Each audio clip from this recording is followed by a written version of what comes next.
Hello there, I'm Tim and he's John and he's Toerag and he's Days and this is How to Murder Time, a podcast about books and things. Hello, everybody. Hello. Hi there. Hello. Good to see all that choreography and training and rehearsal went well there. We're nailing the intro. It's going to be great.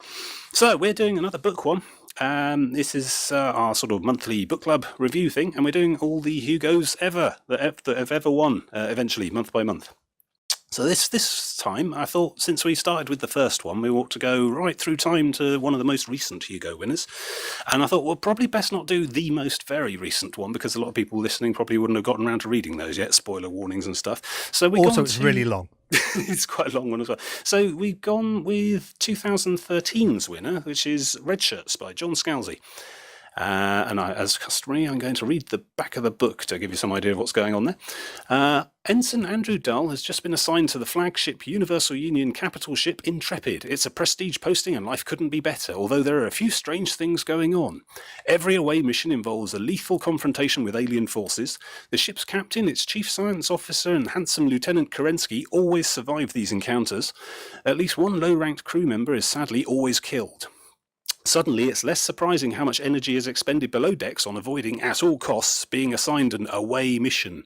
Andrew's fate may have been sealed until he stumbles on a piece of information that changes everything and offers him and his fellow Redshirts a crazy, high-risk chance to save their own lives. So this is essentially a kind of modern-day spoof parody of Star Trek. It's very much a kind of homage, a kind of affectionate parody that follows a group of new recruits on a high-risk, action-filled adventure spaceship going on missions that tend to go badly for the extras, as they quickly discover themselves to be. And the sort of below decks shenanigans that go on as they attempt to try and first of all work out what's going on and then save their own lives and try and come to some kind of resolution with it all. It's sort of an adaptation of Shakespeare as well. It is. Or sort of. In a way. Rosencrantz and Guildenstern are dead isn't Shakespeare, but it's about Shakespeare, and this is sort of the same thing. Yeah, so hello, Toerag. Hello. I was told I should interrupt more. Yes, jump in, everyone. It's great. Can I interrupt as well? You do, be my guest. Absolutely, go for it. Oh God, I don't know what to say now. Carry on. Right, fair enough. So let's start with Toerag then. What did you make of this? How did you get on with it?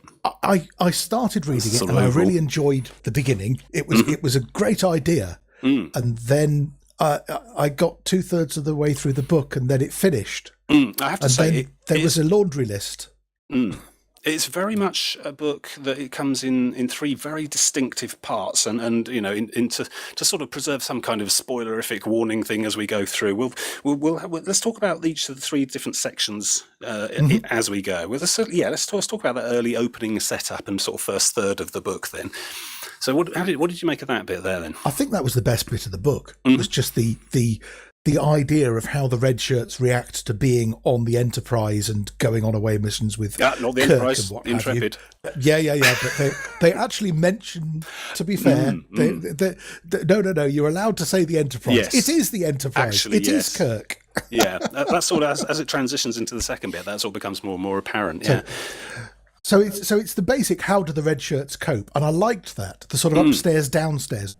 Yes, I liked the downstairs below the stairs discussing the hobnobs upstairs and how to keep on their good side and keep out the way. That was quite a fun idea. Yeah, because the setup is that you basically got like 5 or 6 new recruits joining the ship and sort of being recruited on because there's a unexpectedly high turnover in lower ranked staff on this ship.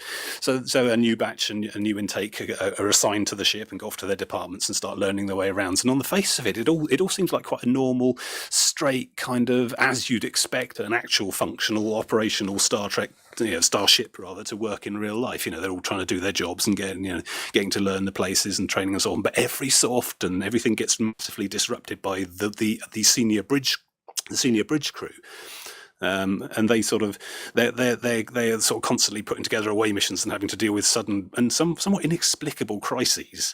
And as the sort of thing goes on, the existing old hands of the lower ranked staff are sort of finding ways to hide and evade being assigned these missions and stuff.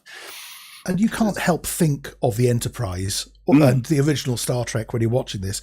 And so initially, I missed the fact that the captain was suddenly standing up, putting one foot forward and declaiming in great oratory how dramatic this thing is.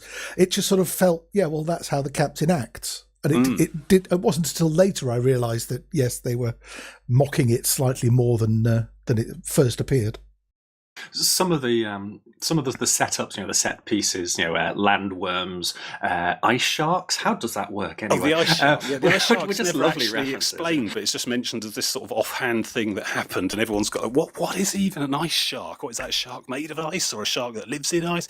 And it's never really explained, but yeah. Sort of off-screen incident. He does put those together really quite well, and it really is reminiscent of Trek at its best, worst. Some combination of that, and that's a lot of fun. It's nice to see. It's nice to see Star Trek from the other end of the telescope. The little people sort of point of view. Yeah, there was an episode called Lower Decks, which basically did this without the self-awareness of they're all going to die. Yeah. I mean, it's an interesting conceit and an interesting thing to examine is what all those people wandering around in the background all the time. What are they doing? And wouldn't it be interesting to see how they're getting on? And as you say, I think I vaguely remember that episode of Actual Star. Was that a Next Gen one or an original Yeah, it was series? Next Gen. And when you watch the original series, you can actually see the people looking more busy when Kirk walks by in some of the shots, just because of the way it was directed and not enough corridor. So it does actually work if you've really seen the original series well. Because you get scenes like that. There's the chief science officer of the vessel is called, I think, Queen. I don't know, it's written down, I've never heard it pronounced, but basically he's clearly meant to be some sort of half-alien Spock type character. And he's actually sort of a couple of ranks above Andrew Dahl, who's nominally the hero of the story, the main red shirt that we follow around. He's sort of his ultimate superior, and every so often he ends up sort of descending on the xenobiology department and demanding help with problems and stuff, and Dahl, being the new guy, gets sort of dumped into working with Queen, and very much it's the sort of walk with me, and they do the long power walk down the corridor while they're doing exposition at each other. And even at the time, Dahl's thinking this is all a bit odd. And all around you get the description of hyper nervous, tense other staff on the ship, sort of moving backwards and forwards and rushing about with clipboards, plainly and admittedly not actually doing anything specific, just trying to look busy, frantically trying to be somewhere else. Yes. It's this, and that only happens when the senior bridge staff are around. All the rest of the time they're just doing their normal things as you would in a normal office. In a way, it's very much like how Days and I are feeling in this podcast. I can empathise with that situation very, very much. Yes. So, which one of you will die, though? So I particularly enjoyed the little vignettes that you had during this first section, which is, I mean, the business where they're on that space station with the killer robots firing harpoons at, and sort of this kind of knowing gallows humour about it all, which was quite, it made me quite chuckle. And I remember reading the first third of this because I was, this was obviously this is on my trophy list of Hugo tick list, and I'm thinking, right, another Hugo, here we go. So this will be another worthy addition to the Great Halls of Fame. And I'm thinking, actually, I'm enjoying this, and I'm laughing out loud at some of this stuff. And I don't remember that happening with other Hugos. And I was thinking, blimey, this is odd. This is the least Hugo winner I think there is. Certainly from the early section. And I was thinking Galaxy Quest. Anyone else get Yes. that? Oh, absolutely. Yes. It's Hell very yes. Galaxy Quest. It's also later on very specific episode of Voyager. Are they? Is there particular? Are there parts? I mean, I don't have quite as much backing in the source material for Star Trek. It's one of your many failings. Do they have many of these sorts of very self-aware, poking fun at itself type stuff as the series of those went on, or was that? Did they try and not do that? What happens later on in the book when they go and do something happens in an episode of Voyager, and it's a bit knowing then. Okay. So, because I was expecting it to turn out that Q was behind all of this and was why it seemed like they were in a performance rather than reality. Oh, because that would fit perfectly with what we saw in Star Trek. There was definitely a lot of that on them. Q stuff going on, which was every so often they needed to really shake things up. So they had this sort of, I think from the first Next Gen episode, there was this hyper first and last. Yeah, Q, John Delancey there, who was basically this sort of omnipowerful, godlike character who was just really bored and quite petty and just liked to mess with people. They just use that to totally mess up the dynamic and shake things up every sort of 10 episodes or so.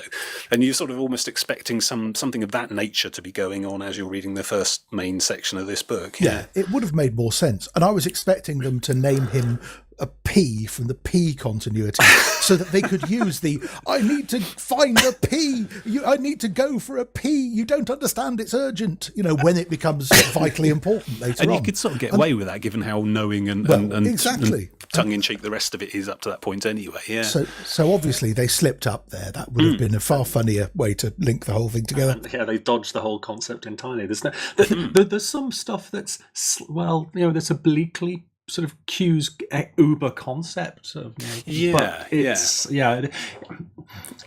getting into the middle section then. Yes. So early on, you got all this weird stuff going on, and I think there was a particularly knowing and touching moment that I quite liked when I think they're in the shuttle or on the bridge or something, and the usual, oh no, the torpedoes are hit, shaking, everyone running around, panels exploding and stuff, and then there's this sort of pause where everything just calms down for like more or less exactly 2 minutes, during which the senior bridge crew all sort of seem to come to their senses and start acting quite normally instead of this massively over-the-top declamations that they're doing the whole time. And the captain just turns around and goes, look, can't we get some power dampers or something? There's no reason the bridge should go up like a firework every time we're hit by anything, and I need some coffee or something. And then sort of a couple of minutes later, they start going off and just going completely bonkers and raving and coming out with all sorts of weird stuff as well. I particularly like the box as well.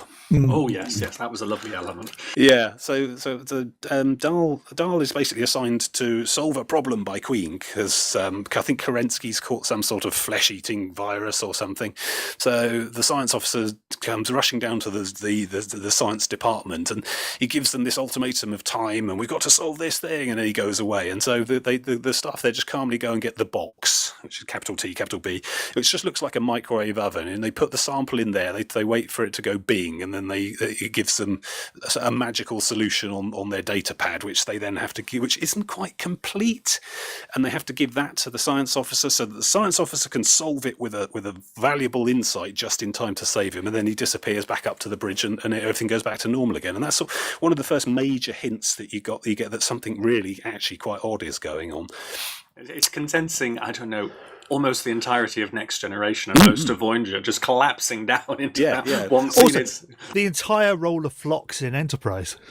The sort of basic the sort of magic science that just about solves our problem just in time, but leaves enough actual real work to be done by the hero to get things done.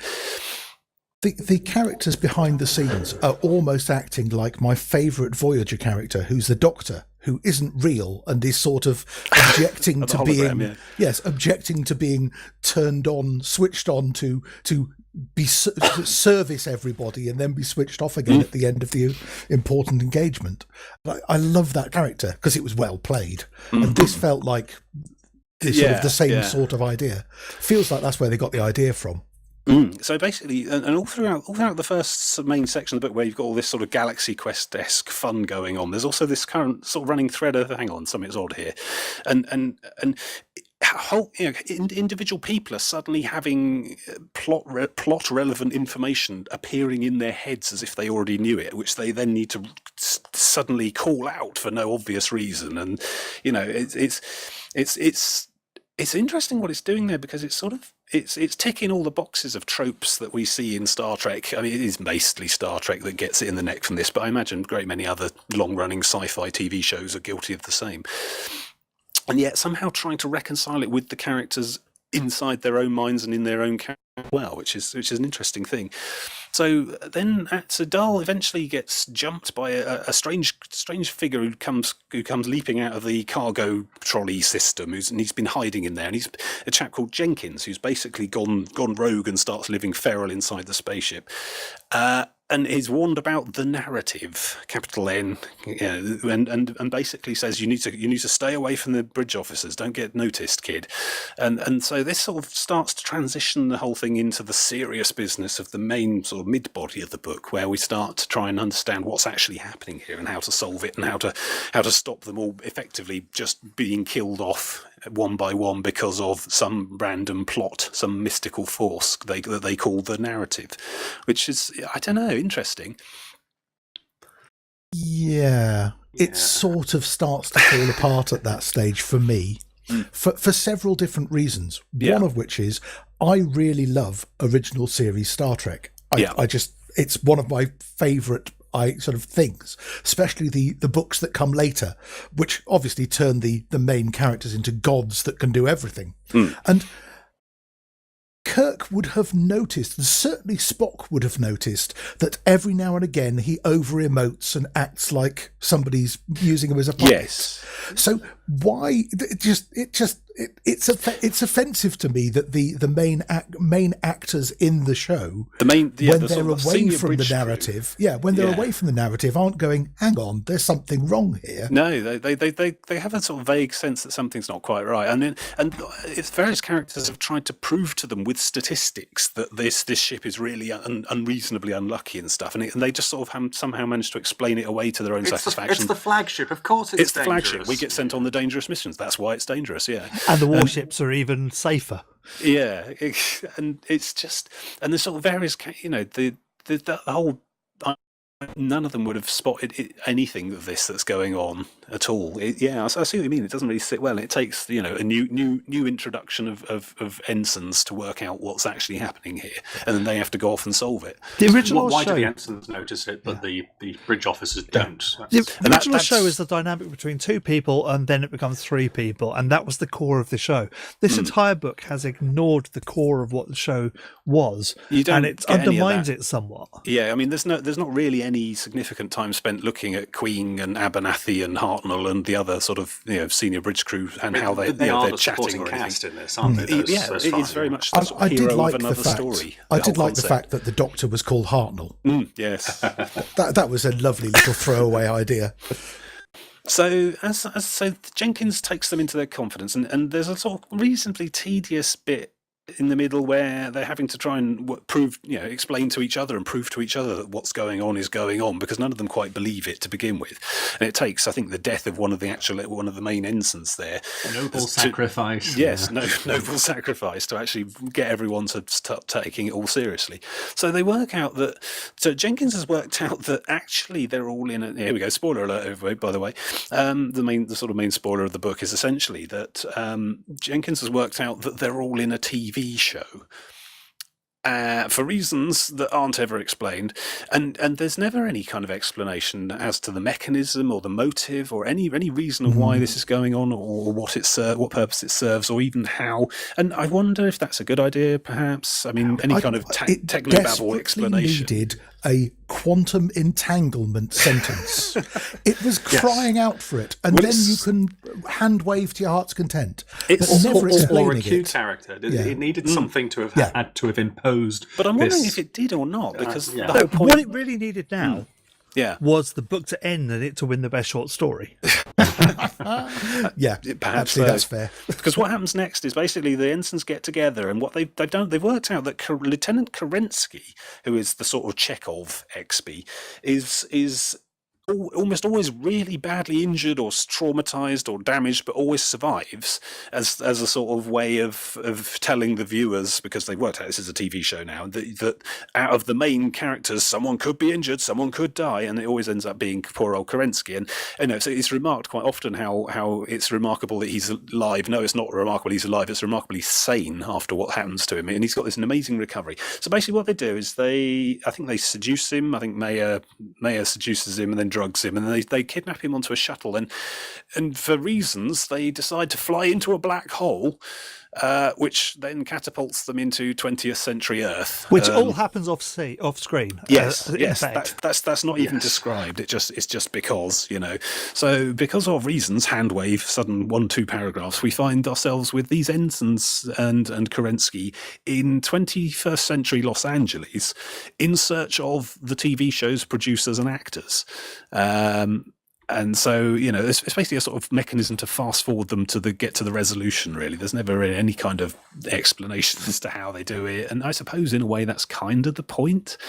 I don't know. I can never work out most of the way through this book whether there's just generally bad writing going on here, or deliberately bad writing going on in a very clever way to highlight that actually this is about bad writing. Well, they used one of the plots, don't they? There was something about somebody getting teleported forward in time, and what they're doing is effectively reversing that. They're using the logic from a previous episode. Precedent, yeah.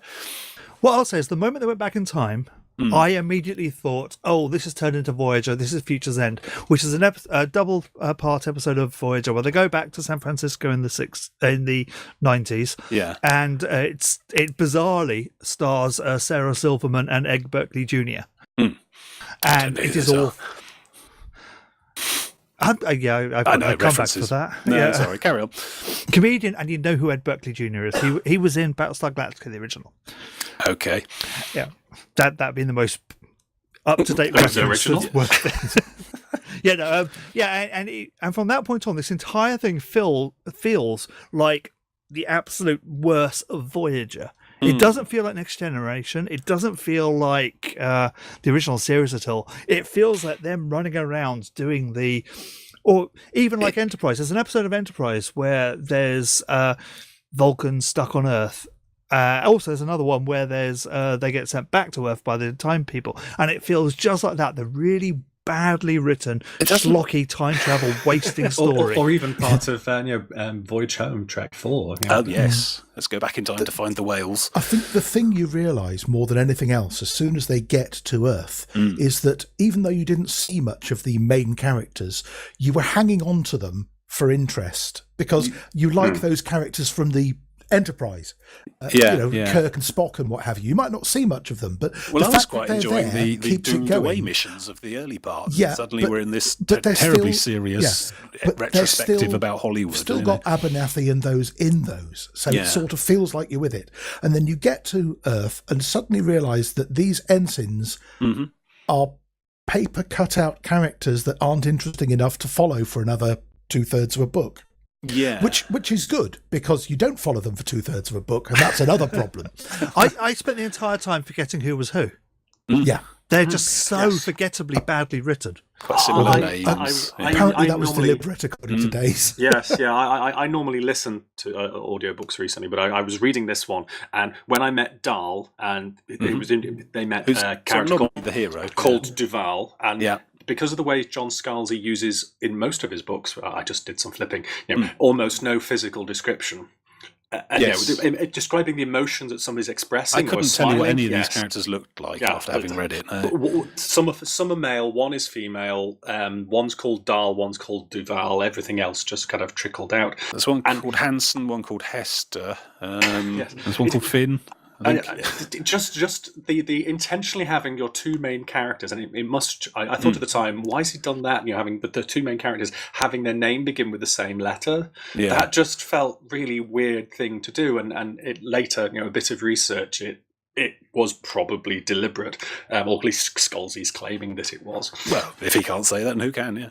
Well, yeah, but. Yeah. He later sort of he posted he's a great interneter, so there's lots of interesting blog posts about the book from him. But he was saying that he was intentionally using bad writing tropes all the way through. So the bits that feel like bad writing, they're not accidentally bad writing. This is what I was deliberately thinking. Bad writing. I was wondering, has a lot of this been done on purpose? Because I'd find it hard to believe that someone would write like that just straight. And then it would win a Hugo, you know? I don't know. Perhaps that's being a huge disservice to the man. I haven't read any of the other stuff, to be honest. But while we're talking about writing, can I just mention the most annoying thing about this book? Yes. He said.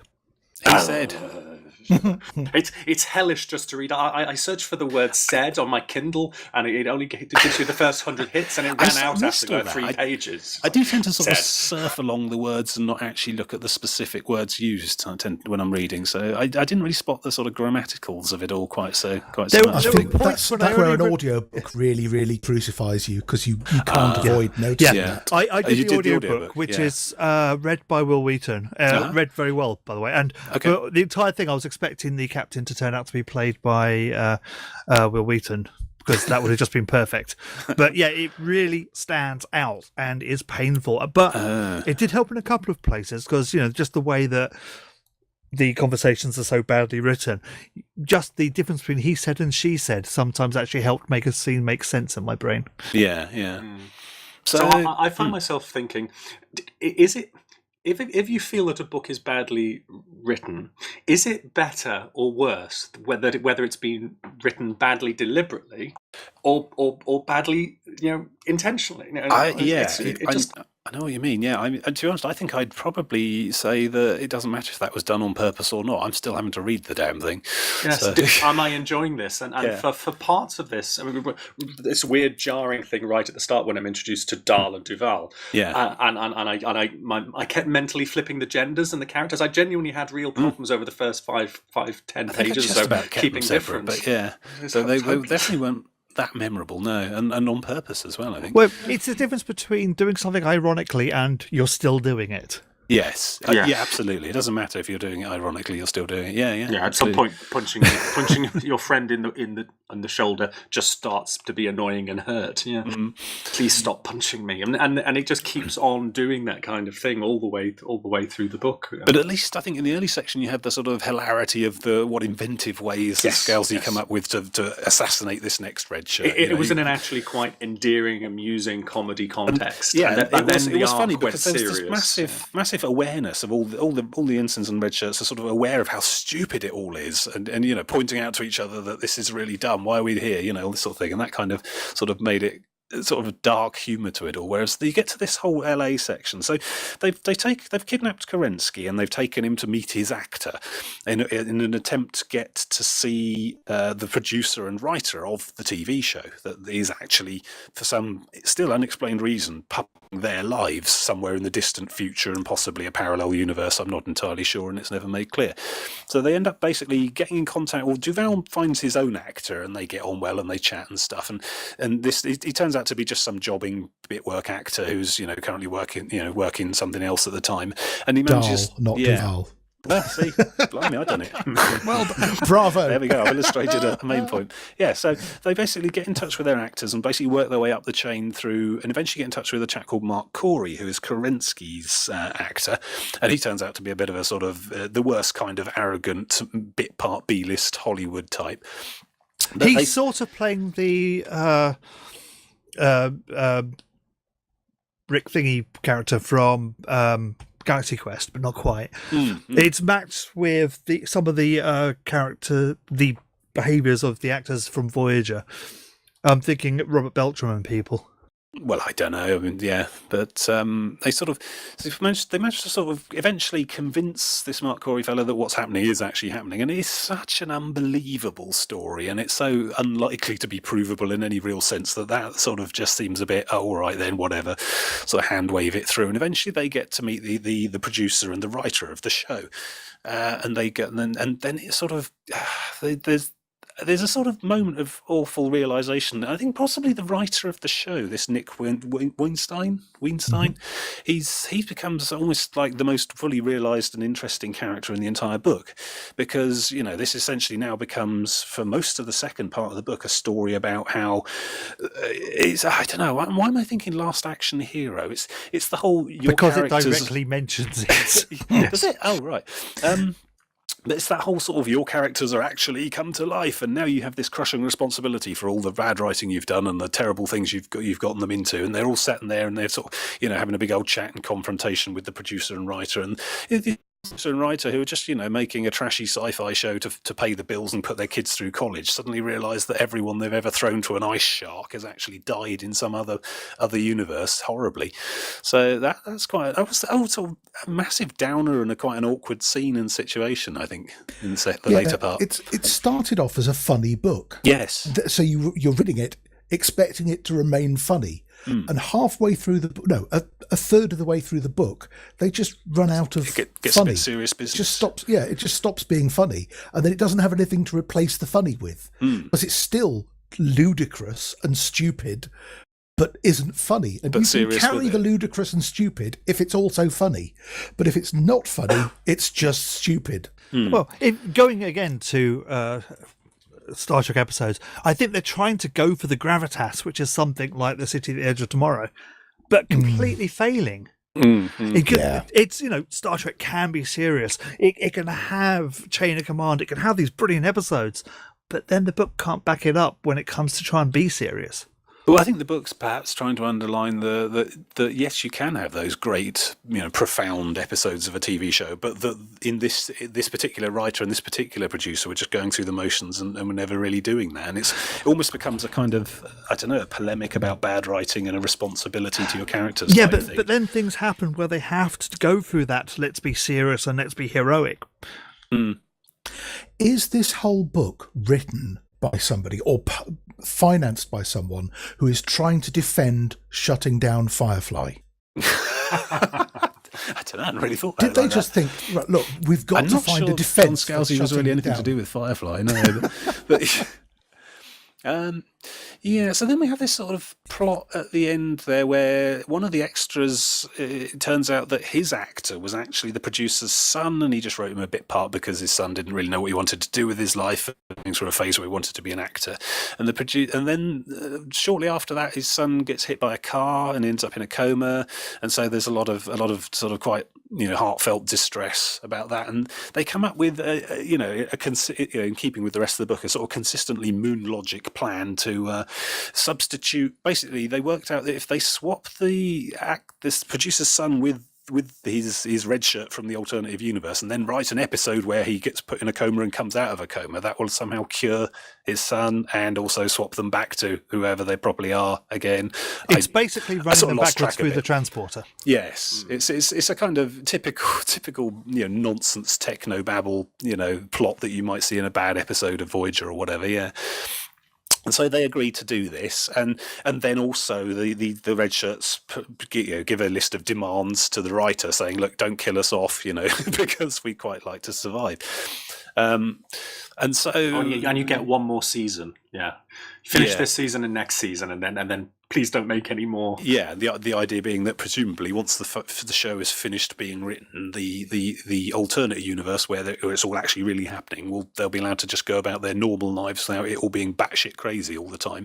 So, and hopefully they'll all survive.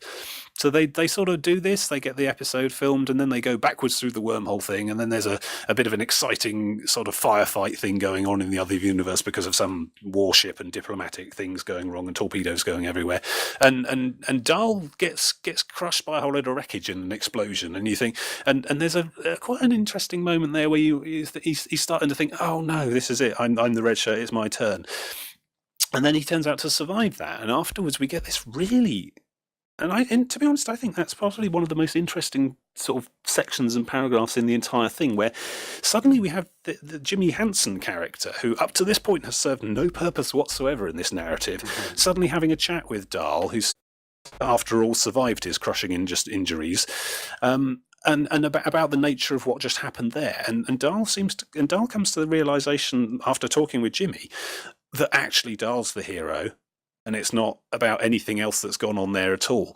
And he's saying, actually, I think I'm the protagonist, in what's clearly a nod and reference to the book itself as a sort of third layer of reality going on above. And it turns out all the people in Hollywood and the writer and the producer, they're all just characters in something else at another level above. And Hansen is somehow emblematic of the author himself. Yeah. Yes, I couldn't work out what Hansen actually was. And this is why we don't write books while watching Inception. It is a very layers upon layers. Can I put her in layer and a layer? Oh, yes, I can have another layer. It's all like onions, yeah. It's a cracking idea done very, very badly. Well, it's a great idea at the end, but I just don't think that the middle third carried it enough for that to work. I sort of saw that third layer and I thought, oh yeah, I see what you've done there. This is a sort of, it's like every holodeck going wrong episode of Star Trek where they start to touch on the nature of reality. What's outside the holodeck. Every holodeck episode, pretty much, yeah. When characters in the holodeck break out and run amok, I'm looking at you, Moriarty. You start to, and sometimes they might knowingly and cheekily wonder, what's outside this reality? It's the whole sort of Flatland thing. I don't know if you've read Flatland, where Flatland's basically the story of a two-dimensional circle or square or whatever who encounters a three-dimensional being and basically is shown the three-dimensional world, and he can barely cope with it without going mad. But then the two-dimensional character asks the three-dimensional character, well, what's outside this reality? And the three-dimensional character refuses to believe there's anything beyond, sort of totally invalidating what's he done with the 2D thing. But basically that sort of whole, when they're captured and put in a virtual reality interrogation thing, and they break out at the end because of heroism and stuff, and then you sort of have this, but are you really out of the virtual reality, or is this just another layer? It is that whole Inception thing, and I'm just thinking that it's clever but necessary. The problem is, this whole idea is done way better by Deep Space Nine. Well, there's the source material it's parodying. Yeah, Far Beyond the Stars, an episode of Deep Space Nine, had Cisco thinking he was an author in an insane asylum.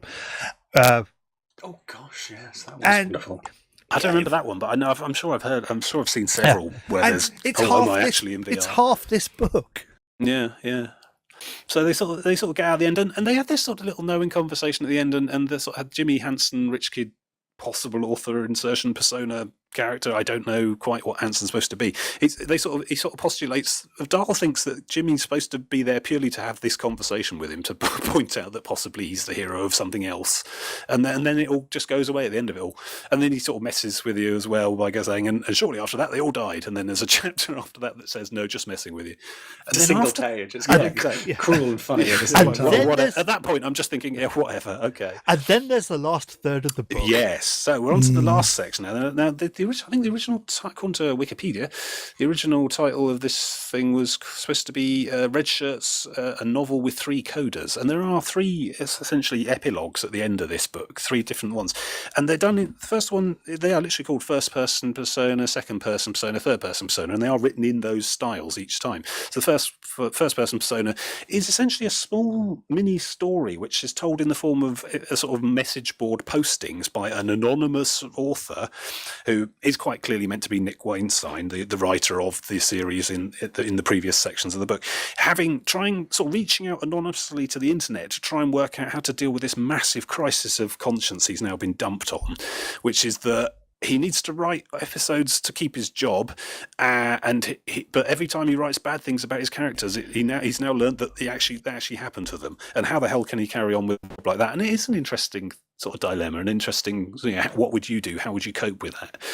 And he's sort of reaching out and then sort of reply and sort of posting replies from no, I'm not crazy, no, this really happened, and then he ends up trying not to sound like an insane person on the internet. Yeah, exactly, and then and sort of repeatedly rejecting pleas to tell them who he really is and what his show is and stuff. And then he sort of ends up managing to convince a fellow writer that he's not dangerously insane, and sits down in a coffee shop with them and chats about character writing and development and stuff. And I can't remember, does he actually name the author in the end? I think he does, but and I'm just trying to work out that was all very, I don't know, how do you deal with the sort of the aftermath of being told that you are responsible for your creations and told to do better by them, I suppose. It's a short story, first-person story of an author getting past writing block. Writer's block, isn't it? It's as simple as that in its actual framing. The fact that the reason for the writer's block is terrifying moral quandary, that gives you your science fiction element, but it's still just what can an author do to get good ideas? The ends up chatting to about it sort of dismisses the reason for it as just a sort of invented fantasy and treats it as if it were just a case of writer's block, and they basically end up having a chat about that. It's as a short story, that one, it's not badly written. It's very light, and it doesn't really fit with the theme, or it fits with the facts, but not the theme of the first 2/3. So I enjoyed reading that and the other coders, but it felt like a really bad fix up. It was like they didn't do this to Tolkien until he died. and he didn't do it to himself. It just feels an unfinished tale. It feels like it shouldn't be there. The book should have finished. I don't know if it was padding to fill up the 40,000 words. I'm not sure if it was written as an attempt to win a Hugo particularly, but it does feel a bit odd. So then you have the second coda, which essentially is quite dreary, self-examinatory. It's told in the second person, supposing that the reader is the producer's son who's just miraculously woken up from this coma and is now trying to work out what to do with his life. And I can't even remember if that ever achieved some sort of resolution or not. It was all a bit fatuous, that one. Yeah, you've done nothing with your life, and now you've decided you probably ought to, and you've been in a coma, and no one will tell you what happened, and it was all a bit weird. Somebody's stuck in sort of perpetual teenagerhood, finally getting his act together and moving on. So it's we can all relate to that. Coming of age vignettes, really. It's basically my life, but very, very light overall. I mean, I thought quite well written. It felt it plucked the right chords on the heartstrings. It was just in its context.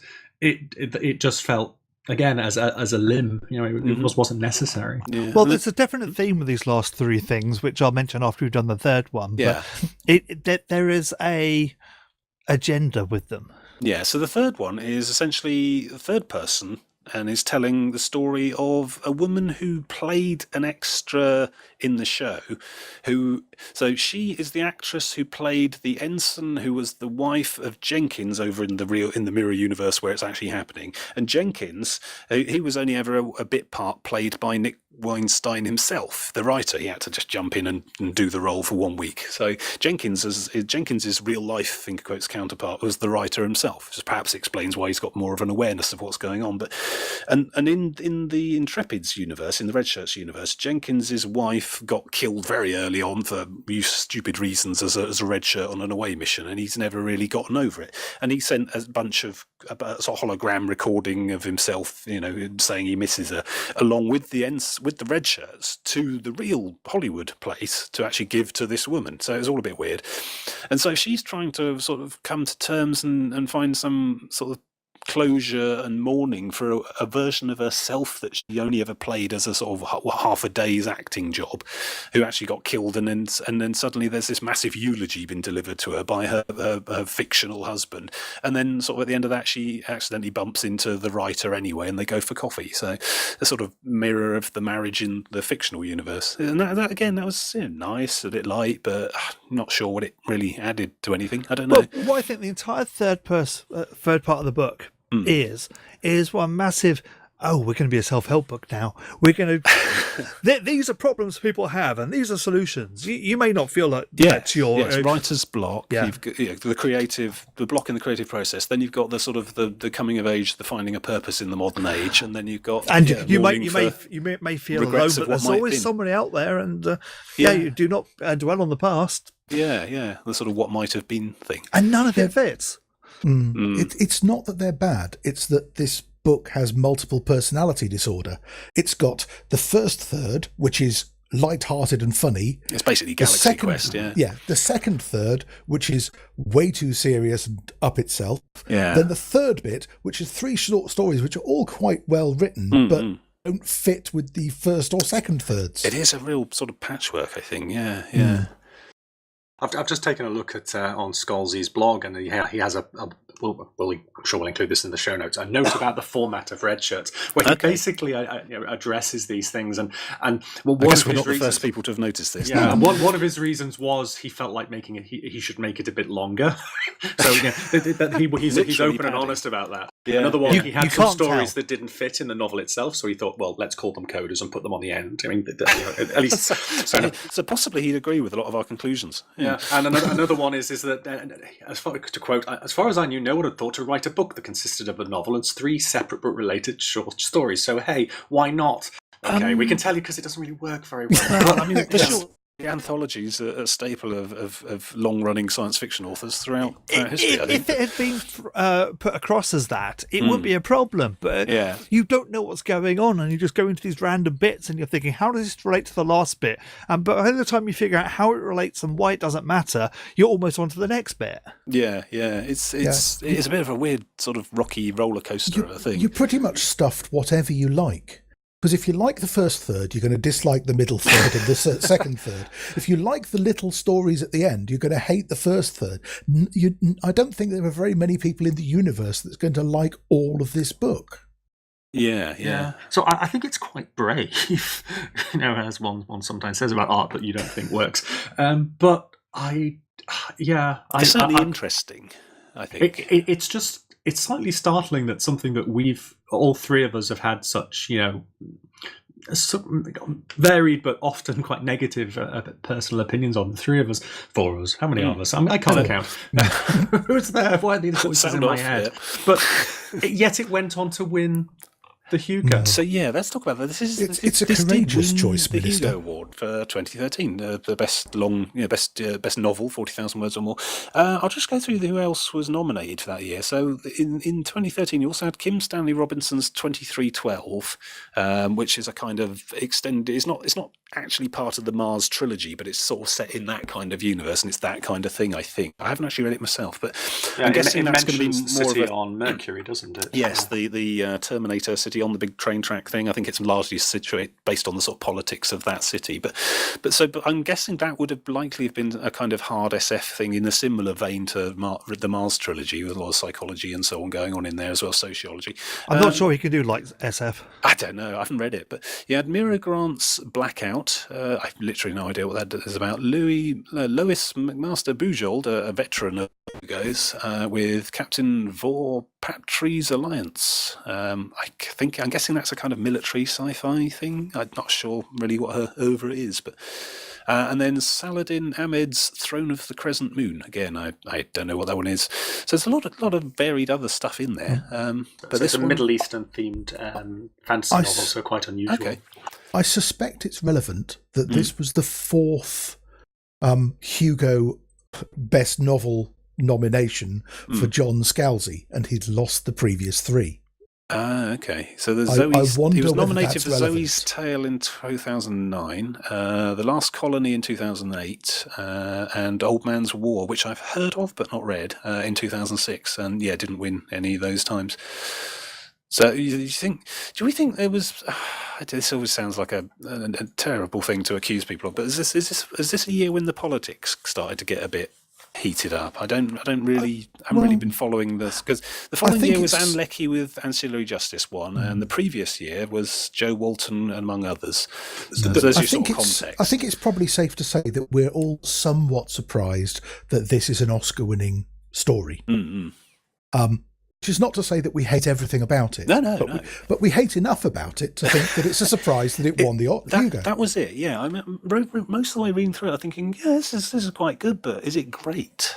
I mean, is it sort of a distillation of that year's finest science fiction? I don't know. I mean, was there other sorts of voting going on that year? I don't know. I mean, certainly. I mean, so 2014, the year after, was Anne Leckie's Ancillary Justice, and 2015 was Cixin Liu's Three Body Problem, and then this year was N.K. Jemisin's Fifth Season. And I know certainly the last 2, maybe 3 years, it's all been about puppies and slates and all this nonsense. So was that starting to happen in 2013? How does this fit with the slates and the puppies? This Red Shirts? Do we know? I think this started some of the brouhaha. Some people. I don't know whether it was. Regarded this as really being, a perfectly decent novel, but very lightweight, and some people wondered why did it win? Getting away from the more classical hard SF of previous decades. So there are accusations of a sort of social cliques and what have you. I mean, there always are on seem to be on SF Twitter and there's SF always blogosphere. corners of sour grapes in these things, I'm sure. Exactly. Yeah. So an odd winner. I mean, I've read quite a lot of these now, and it's certainly one of my bucket list items to have read all of the winners eventually, and hopefully you chaps will be coming with me on that journey. But it's part of my pension scheme. Obviously, you've said we want to do them all, and then once a year going forward in my retirement, we can come back together to do that year's one. And, the massive money we can all get from podcasting is going to help me in my retirement. Those sweet YouTube bucks, but I just. Yeah, it definitely has struck me as an odd one out. I mean, all of the others tend to be quite bold, quite important. They they examine issues in depth, or they paint vast space operatic canvases, or they sort of examine really cool big sci-fi tech in extensive detail. And this one mostly, I suppose, if you had to be really reductive and distill it down to what is this book about in a paragraph and what is the moral of it all, I'd say it was something along the lines of, if you're writing sci-fi, put some thought into your characters. And that's I suppose, a good moral. But just to sort of, devil's advocate, ultimately, and talk it in very abstract, what it was maybe trying to be. It's It's an homage to a sci-fi staple that everybody knows and loves. But I have to think I enjoyed Galaxy Quest more. Oh, absolutely, yeah. But it's got that going structurally for it. It's got quite a lot of affection for the original. It's written by a very popular and quite successful author, Old Man's War and the ensuing tales, where are generally respected and seem to be really quite popular. And I've read a lot of them, and I really do enjoy them. He can be a very good author.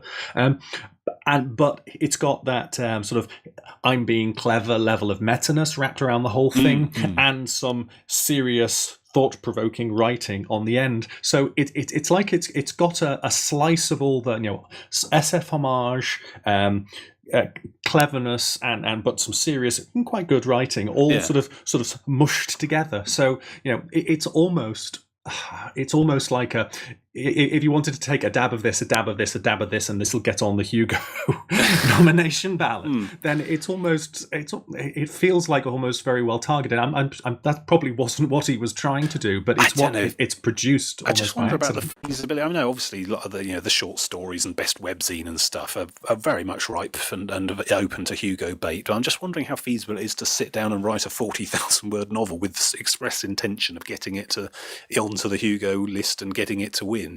Is that even a viable proposition, or do you just give it your best shot and hope for the best? But I know what you mean. Is it trying too much at once? He'd already been nominated several times, so it's not like he was, an unrecognised writer trying to go pick me. He was going to get one. Get one eventually. Yeah, exactly. He's got a reasonably high standard to have been nominated so often and so consistently in the past. I mean, I'm just looking at I've got it here, and I've got just having a quick look at the acknowledgements there at the back. He's a little bit there thanking the readers and so on. And he basically has to state in there that during the time he was writing this, he was also working on Stargate Universe as a kind of creative consultant or something. And that went well. He has to actually explicitly state in the acknowledgements that this book is not based on Star Trek Universe, and everyone who was working on that was very professional. I mean, I never really saw any of Stargate Universe, but has anyone watched it? Were the stories every episode actually good? Yeah. No. was it guilty of all the things that are wrong in the book? I'm told really. It's quite good. No, it's different. Yeah. No, it's not like the usual thing. It's very dark and a continuing story thing with relentlessly bad things happen. It doesn't fall into any of these traps. Right. Fair enough. No, that's good then. Fair enough. So, look, we better wrap up then. So, John, what did you think overall? Did you thumbs up, thumbs down? I think it's a great short story. Yeah. Should it have won a Hugo? Yeah, for a short story, and it shouldn't have 2/3 of the book in it. I really liked it until that point. Less of it and in a different category, you think? Yeah. Fair enough. Toerag, what do you reckon? I'll refer you to my companion's previous comment. I think that's a very fair assessment. Yeah. I liked it, and then I got massively disappointed, and then I skim-read the final third because I was tired of it by then. Okay, so that's not a great recommendation, but Days, what do you reckon overall, summing up? I wanted to like it more than I did. I think one of the rather interesting blog posts that John Scalzi sort of responded to an address was somebody was critiquing somebody having taken all of the non-white, non-diverse characters out, which Trek is famous for, sort of peeling them out, and he responded very, very sort of calmly, very, very politely and kindly, saying that was all deliberate as well. So it just goes to this: if somebody writes a bad story with lots of bad element, with lots of the diversity taken out, really, and with lead characters called the same initials and things like that, and you don't enjoy it, does it matter that it was done cleverly? And really, I'm glad I've read it, and there's parts of it I really quite enjoyed. I did quite enjoy the coders. I'm sorry, it makes me weird. I enjoyed those more than the core of the book, because they were because of the emotional notes they struck. They sort of spoke truth to me, whatever that means. But at the end of it, I was thinking, well, yeah, but the rest of the two-thirds of the book I could have done without. See, I don't know. I felt a bit differently. I suppose. I mean, it's certainly interesting, and I enjoyed being pleasantly surprised by a light-hearted, humorous Hugo winner, which I hadn't seen before. Certainly in the early parts. I was just thinking it tries too much too quickly, and perhaps I might have liked to have seen a much longer work with each of these different sections explored in a bit more depth, a bit more, rather than the sort of rattling roller coaster of different, sudden changes of mood throughout. More of those humorous away missions, which were really deft, but also vignettes, a bit more of a nuanced and in-depth and detailed midsection as well. When they're in, okay, yes, we're in Hollywood, but let's explore it. Let's really drill down and look at it in detail and depth, rather than it being just another rattle along, solve the problem type thing. I don't know. Yeah, it's certainly an interesting book and quite a I don't know, not sure about divisive's the word, but certainly thought provoking. But yeah, certainly different to a lot of what else I've seen in Hugo's, and perhaps not entirely representative of the entire project as a whole. I don't know. Still, they won, and there it is. So that's John Scalzi's Redshirts. You can find that in the place you find books generally, probably. Just one final note on the ballot stats, for the actual placements. In terms of first place, Redshirts got just over 400 votes. Captain Vorpatrol's Alliance got just over 300. 2312 got also just over 300. Blackout just under 300, and Throne of the Crescent Moon just under 300. So it's not like, at least in terms of those first preference balance, the field was really broadly spread. Okay. So it's not like one of these stood out and lots of people piling on. Okay. So it could have gone anyway, yeah. And also the numbers there are quite significantly down on the numbers we were looking at when we were talking about the fifth season in the main show. 1,600 ballots counted, yeah. Yeah, and it's near about, I don't know, 10,000 or so, was it? 2016, something like that? I can't remember. I think so. Yeah, so smaller affair back then. Interesting. So, there we go. Right, so those of you playing along at home, next, your homework assignment was we're going to be looking at Robert A. Heinlein's The Moon is a Harsh Mistress in a month's time. You've got about 3 weeks to get that read, and we'll reconvene and chat about that next time. But until then, see you next time. Say goodbye, folks. Goodbye, folks.